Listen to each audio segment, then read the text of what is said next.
ఎన్నికల రూపకల్పన ప్రారంభం నుండి ఎన్నికల కమిషన్ మోడీకి అనుకూలంగా షెడ్యూల్ ప్రకటించబడింది. కేంద్రంలో ఏపీలో రాజకీయ మార్పిడి జరుగుతుంది. కుట్రలతోనే స్టార్ట్ చేశారు. మీకు ఉదాహరణకు ఒకటే, మోడీ వాళ్ళు నామినేషన్ చేయాల్సిన లాస్ట్ పెట్టుకున్నాడు. మిగతా దేశం అంతా గంగరేలాగా తిరగడానికి కావాల్సిన ఏర్పాట్లన్నీ చేశారు ఈసీ వాళ్ళు. అంటే ఈసీ ఎట్లా మిలాఖత్ అని చెప్పడానికి ఆయన కన్వీనెంట్గా మొత్తం ముందర పెట్టించి ఆయన క్యాంపెయిన్కి ఇబ్బంది లేకుండా చేసుకొని చివరిలో ఆయన పెట్టుకుంటే ఈ నాయకులందరూ పోయి ఆడ పనిచేయడానికి ఉపయోగపడే పద్ధతుల్లో అంటే ప్లానింగ్ స్టార్టింగ్ నుంచి కుట్రలతో కూడుకున్నటువంటి మోడీ ఈసీ ద్వారా చేయించాడు. మరి ఇంత కష్టపడినా జరగబోయేది ఏంటంటే వాళ్ళ టాప్ లీడర్తో మాట్లాడినప్పుడు కూడా ఇప్పుడు నార్త్ దాదాపుగా 40-45% ఆఫ్ ద సీట్స్ పోతాయి, ఉన్న సీట్లు పోతాయి, మొత్తం రావు. స్టేట్ వాళ్ళు కూడా చెప్పాడు. నేను ఢిల్లీ అని చెప్పగలను, 10% వాళ్ళకేమీ ఉండదు. యూపీలో ఎంపీలో గతంలో వచ్చిన సీట్లు రావు. గుజరాత్లో కొంచెం తగ్గుతుంది, ఎక్కువ తగ్గకపోయినా. మహారాష్ట్రలో అదే పరిస్థితి. అందువల్ల వాళ్ళు ఏం చేశారు, ఇప్పుడు 400 సీట్లు వచ్చేస్తున్నాయని చెప్పేసి అని ప్రచారం చేసుకుంటూ సౌత్ మీద కాన్సన్ట్రేట్ చేశారు. మాకు అది వచ్చేస్తుంది, నార్త్లో వచ్చేసినాయి, గవర్నమెంట్ ఫామ్ చేయబోతున్నాం, సౌత్ మీరు అనవసరంగా మిస్ చేసుకోబాకని చెప్పేసి మన పైన ఇటువైపు ఒక మైండ్ గేమ్ చేయడానికి ట్రై చేసి 400 చెప్పేసి అప్పుడే మనకు అర్థమవుతుంది ఆయన మైండ్ గేమ్ ఆర్డర్ చేసిన అర్థమవుతుంది.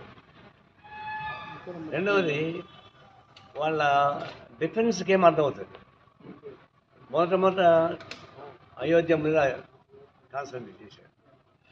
అంత మోడీ గ్యారంటీ అని పెట్టాడు. అతను ఫస్ట్ 2 ఇట్లు సరిపోయిన తర్వాత మోడీ గ్యారంటీ వేస్ట్ అయినప్పుడు మార్చేశారు. తాళిబొట్లు పెట్టుకుంది హిందూ ముస్లిం దర్శకుతూ ఓపెన్గా ప్రైమ్ మినిస్టర్గా ఉన్నవాడు మన రాజ్యాంగానికి వ్యతిరేకంగా ఏ రాజ్యాంగం మీద అయితే ప్రమాణం చేశాడో దానికి వ్యతిరేకంగా మాట్లాడాడు. అట్టినప్పుడు దేశద్రోహులు ఉంటే మోడీ అమిత్ షా వాళ్ళు కానీ కాదు. వీడికి వచ్చి ముస్లిం రిజర్వేషన్ అదే చెప్పారు. లాస్ట్లో ఇంక ఓడిపోదా తెలిసి సిఐఏ మీద ఒక 16 మందికి పర్మిషన్ ఇచ్చి చూసినా మేమంతా ఇచ్చేస్తామని ఇచ్చాము. అంతా మోసపూరితమైనటువంటి పద్ధతుల్లో స్టార్ట్ చేశారు. అయితే ఇదంతా అడ్డం తిరిగే మాట వాస్తవం.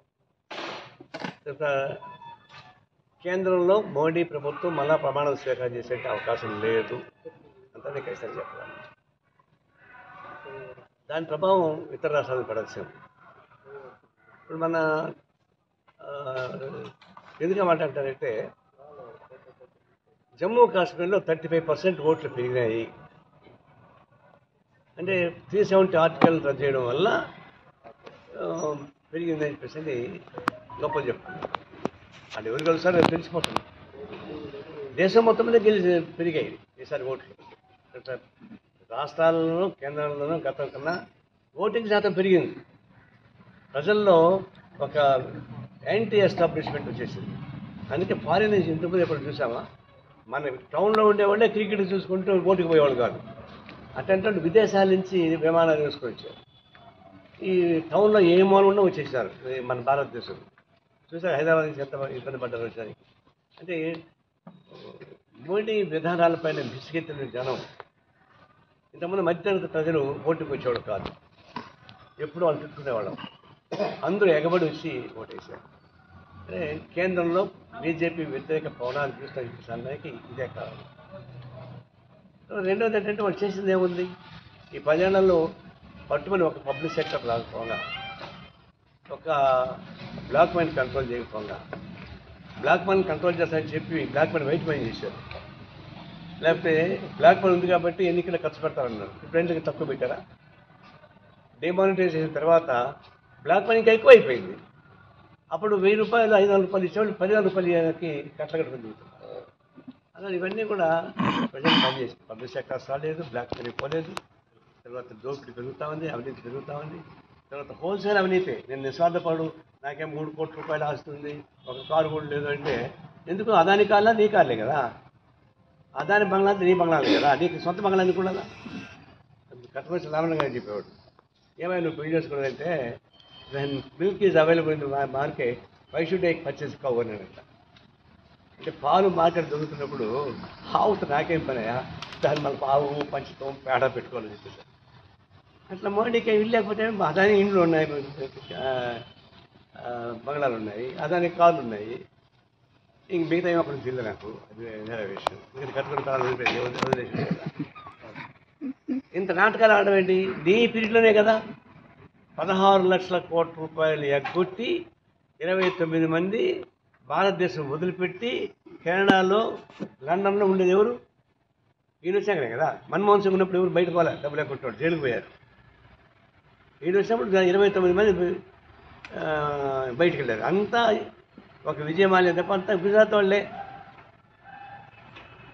విజయమాల్యం ఒకటే బయట వాడు.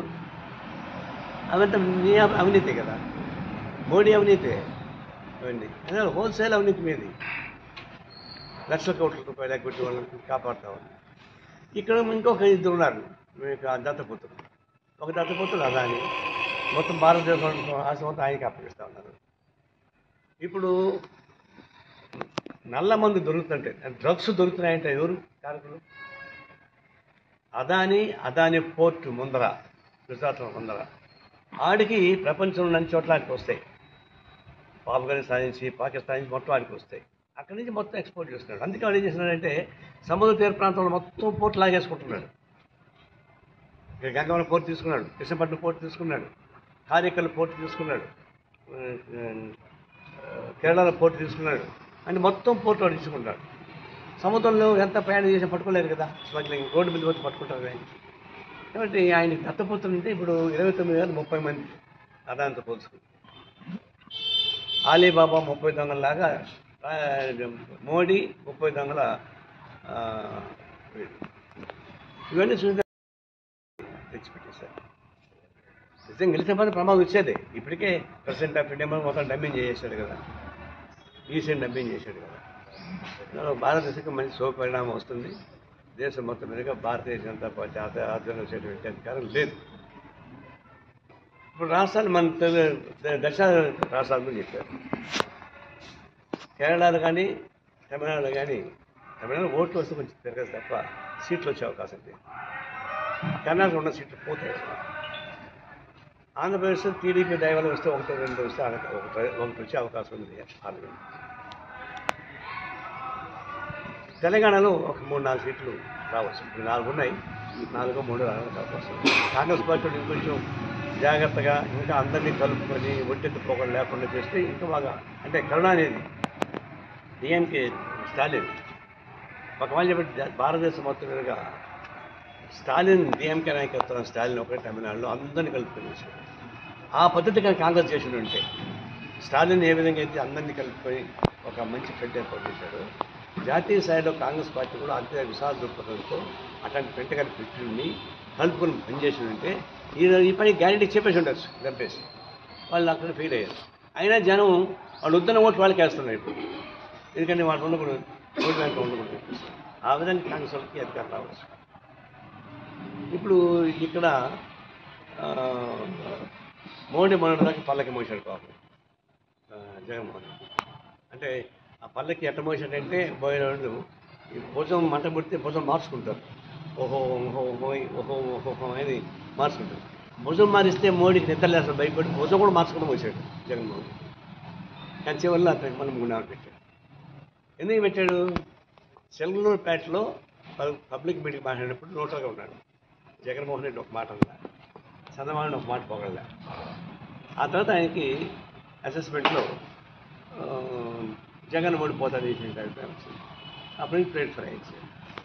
ప్లేట్ ఫ్రై ఇచ్చి ఎంత తెచ్చాడంటే Jaganmohan Reddy corruption corruption corruption, non development prime minister. తర్వాత land mafia, sand mafia, liquor mafia.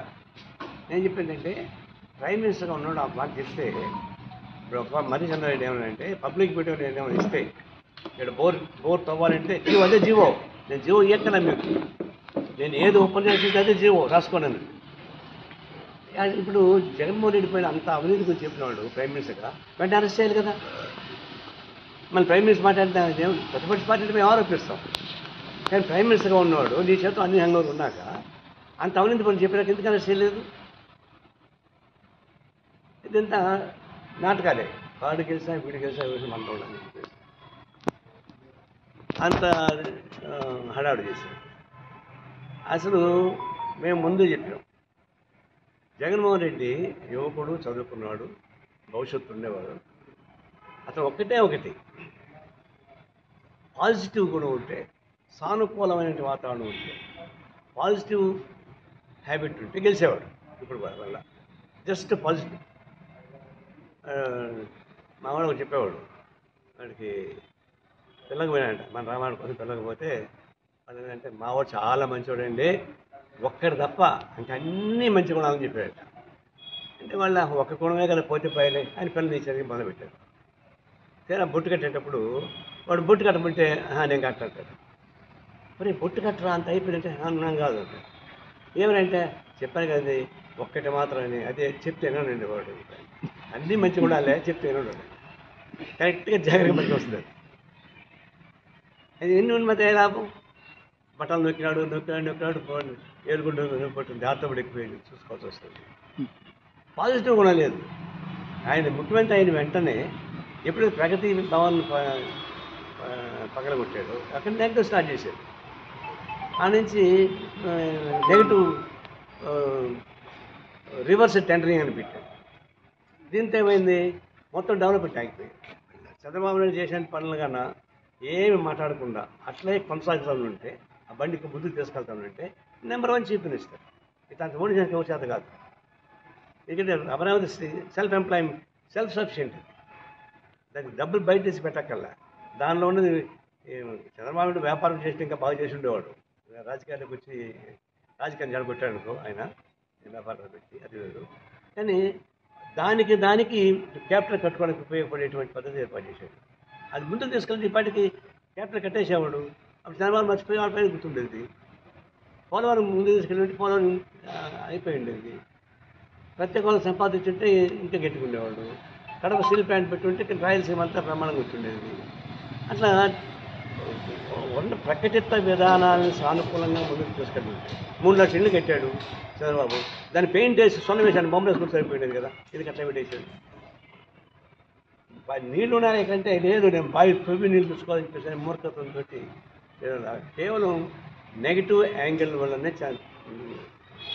Jaganmohan road పేరు తప్ప అతను పాజిటివ్ నుండి మాత్రం గ్యారెంటీ కలిసేవాడు నాకు కూడా. ఇంకా మనం చేయగలిగిన అయిపోయింది, పాసిపోయినట్టు అయిపోయింది అన్నమాట. అప్పుడు కూడా ఏమన్నా మనం అయ్యా అవినీతి అహంభావం 2 పనికిరాయి. నేను ఒక సీనియర్ మోస్ట్ ఆఫీసర్ చెప్తున్నాను.